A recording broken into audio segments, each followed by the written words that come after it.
Ayan, isang mapagpalang umaga po dito sa programang Si Kristo ang laging una. Tayo po ay manalangin. Dakilang Diyos, salamat sa umagang ito. Salamat sa biyaya, sa kalakasan, at sa kaligtasang ibinibigay mo sa bawat isa. In Jesus' name I pray. Amen. Unang Pedro chapter 5 verse 8. 1 Pedro 5:8. Humanda kayo at magigid. Dahilan kawe ninyong sai. Satanas ay malayalajad na. Perang liyong umatunggalan. Nagahan abenji malalapa. O, sa ibang salin ay masisila, no? So, tama talaga yun na marami tayong kakaharapin dito sa mundong ito. Maraming pagsubok, maraming tukso na ginagamit ng kaaway, maraming tentasyon, kaya't ipanalangin natin na pag-ingatan tayo ng Diyos. At ipanalangin din natin na maging matapang tayo sa pagharap ng mga pagsubok na pagdadaanan. Hindi yan literal na kaaway. Hindi yan literal na mga pagharap sa buhay. Kung hindi yan ang espiritual na dapat lagi kang handa. Kasi pag uwi mo pa lang galing sa simbahan, kung hindi ka mananalangin, nandyan na yung pagkilos ng kaaway. Kaya dapat lagi ka talagang handa. Gagamitin niya ang pamilya mo, gagamitin niya yung mga kaibigan mo. Kunwari pagagalitan ka, ano yan, utos yan ng dyablo. Kunwari pagbibintangan ka ng mga kasalanang hindi mo ginawa, sisiraan ka sa ibang tao. Yan, isa yan sa mga gawa ng kaaway, yung pararatangan ka ng kung ano-anong mga kasalanan na hindi mo naman ginawa. Tapos,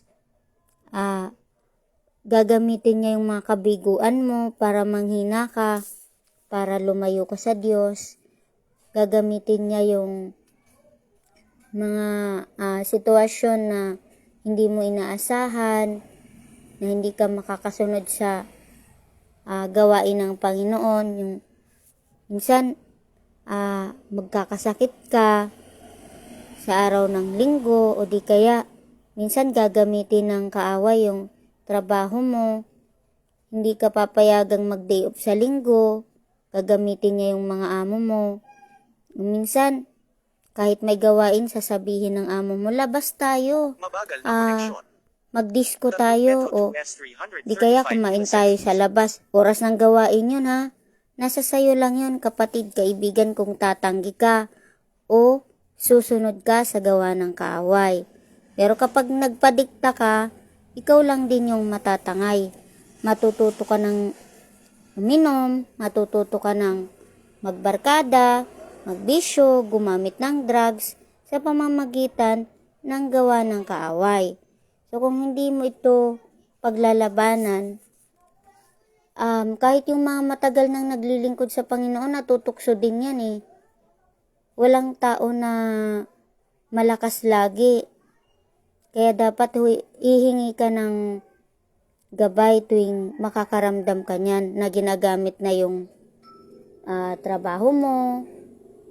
Minsan yung kakulangan sa pinansyal, gagamitin yan, sasabihin na kailangan kong magtrabaho dahil wala akong pambili ng gatas ng anak ko, o wala akong pang tuition.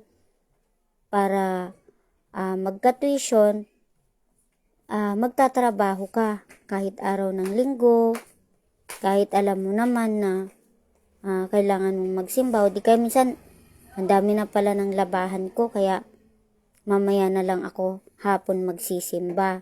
So, dapat lagi natin unahin ang Diyos. Huwag mong isipin na porket maganda na yung trabaho mo, hindi ka iaalis ng Diyos dyan. Iaalis ka rin niya kung yun lang ang paraan para maalala mo siya. Para makita mo na nagkukulang ka na. Para makita mo na lumalayo ka na. Para makita mo na lumilihis ka na ng landas, kasi hindi yan ang pinangako mo eh. Nung sumunod ka sa Diyos, nung nagpabautismo ka, iba yung pinangako mo. Yung yung pangako mo sa Kanya, maglilingkod ka ng tapat, na kahit anong pagsubok na haharapin mo, magiging matatag ka, magiging matapang ka. So, nawa ay maging pagpapala sa bawat isa at maging paalala na wag po natin kalilimutan yung mga ipinangako natin nung tayo ay nakakakilala pa lamang sa ating Diyos. Wala sa tagal ng paglilingkod yan, wala sa bago yan. Nasa paglapit mo sa Diyos yan. Hindi porket mabait yung amo ko, kaya kailangan sumunod ako kasi tatanggalin niya ako sa trabaho.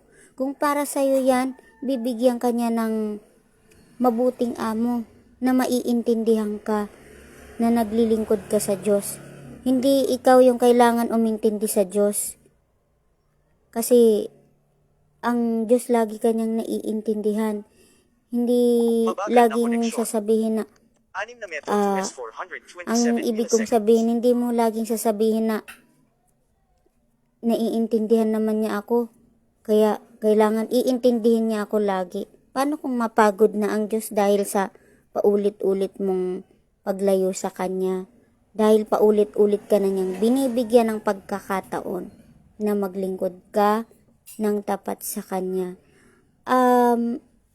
Nakakalungkot lang isipin, no, na may mga 3 years, 5 years, 10 years, kapag nakakita ng mabait na amo, mabait kasi ang amo ko ngayon, kaya susunod ako sa kanya. Alalahanin mo, wala yung magandang trabaho, wala kang magandang amo kung hindi ka i-blessed ng Panginoon. Kaya dapat laging una ang Diyos, dapat lagi kang magpasalamat sa Diyos, dapat lagi kang magpasakop sa Diyos. Kasi,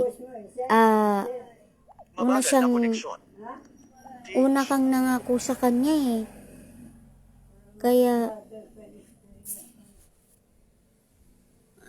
waray nanay. Dapat maging positibo ka sa buhay, no? Dapat lagi kang tumatawag sa Kanya sa tuwing nakakaranas ka ng kabiguan, panghihina, depression. Hindi yung lalapit ka lang sa Kanya kapag kailangan mo lang siya. Kapag masaya ka na, lumapit ka pa rin. At kapag may trabaho ka na, sabihin mo, Lord, hayaan mo na kumilos ka sa aking buhay para makapag-offering ako sa iyo, para maibigay ko ang pinaka-the best. Huwag mong hayaan na ang trabahong ito ang magpahina sa akin. Huwag mong hayaan na ang business na ito ang maglugmok sa akin sa kahirapan. Huwag mong hayaan na ang business na ito ang maglugmok sa akin para lumayo ako sa iyo. Huwag mong hayaan na itulak ako ng mga business, trabaho, magandang karir sa buhay ko. Hayaan mo na manguna ka. Turuan mo ako kung paano maging matatag, kung paano maging matapang, at makatupad ako sa lahat ng mga ipinangako ko. So kami nung nagtatrabaho pa kami, lagi talaga naming center si Lord. At hindi kami pumapayag na, hindi kami payagan ng amo namin magsimba kung hindi kami papayagan. Umaalis kami sa trabaho, wag yung susundin mo na, kasi mabait yung amo ko, nangihinayang ako sa trabaho ko, kaya kailangan talaga kapag umiinom yung amo ko, iinom din ako. Ay, naku, mawawala din sa'yo yan. Ganito kasi yan, kapatid Ganito yan Kung talagang mabait ang amo mo, dapat inuuna niya ang Diyos Yun ang palatandaan na mabait ang amo. May notification. Hindi, sa paghahanap ng trabaho, ang ipanalangin mo, yung mabuting amo ang ibibigay sa iyo ng Lord. That's number 1 na point. Una, ang Diyos sa buhay niya. Pero kung pakiramdam mo na ang amo mo pa ang nagtutulak sa iyo palayo sa Diyos, mag-isip-isip ka na. Yan. Kasi marami din kaming kakilala na lagi nilang sinasabi sa pastor na hindi kami makakapagsimba kasi hindi kami pinapayagan ng amo namin. Kasi sa mga gantong oras, maraming customer. Oo. Lalong-lalo na pag araw ng linggo. No? Dagsa ang customer. Kaya kami talaga, ipinaglalaban ko talaga yan sa lalong-lalo na sa asawa ko. Sabi ko, sinong nagbigay ng magandang trabaho? Tao o yung Diyos? Yung amo makikita mo pa, pero ang pag-ibig ng Diyos kapag nagsawa na siya ng kakaunawa sa sa atin, ang Diyos mapapagod din yan. Yes. Lalong-lalo na kung 100 times ka na niyang pinagbigyan ng tawag dito, panahon ng pagkakataon ng oras. Kasi nalulungkot siya na lagi mo nang inuuna ang tao, lagi mong inuuna ang trabaho mo, lagi mong inuuna ang mga pangangailangan mo. Hindi ba't siya ang nagbigay? Siya rin ang magbabawi niyan. Iba may sabi si David ba yun o si Job? Si Job, Na- Job chapter 1 verse 21. Sabi niya, kung si Jesus daw ang nagbigay, siya rin ang kukuha niyan. Sabi ni Job doon, hubad ako lumabas sa tiyan ng aking ina, hubad din akong babalik sa lupa. Ang Diyos ang nagbigay, ang Diyos din ang babawi. So, wag nating hayaan na yung magandang blessings na ibibigay sa'yo, mauwi sa... Maging dahilan niya ng paglayo oo. natin sa Panginoon. Kasi, kapag nag-backslide ka, mahirap nang ibalik yan. Kapag nag-fail ka, hindi mo, wag mong sabihin na, wag mong sabihin na mapagpatawad naman ang Diyos. Ganito yun eh. Ang isang illustration dyan, para kang umakyat ng mataas na bundok na nalaglag ka.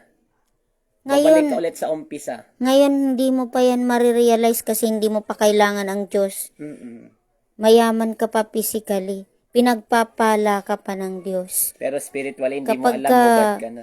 Kapag ka hindi ka na rin pagpalain spiritually, mahihirapan ka ng bumangon.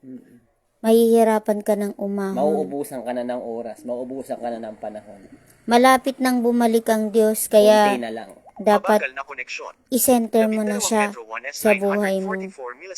Hindi yung isi-center mo lang siya kapag Kung wala kailangan nang mo, iba. Pag wala nang ibang choice. Kahit nag-iisa ka, alalahanin mo ang Diyos. Amen.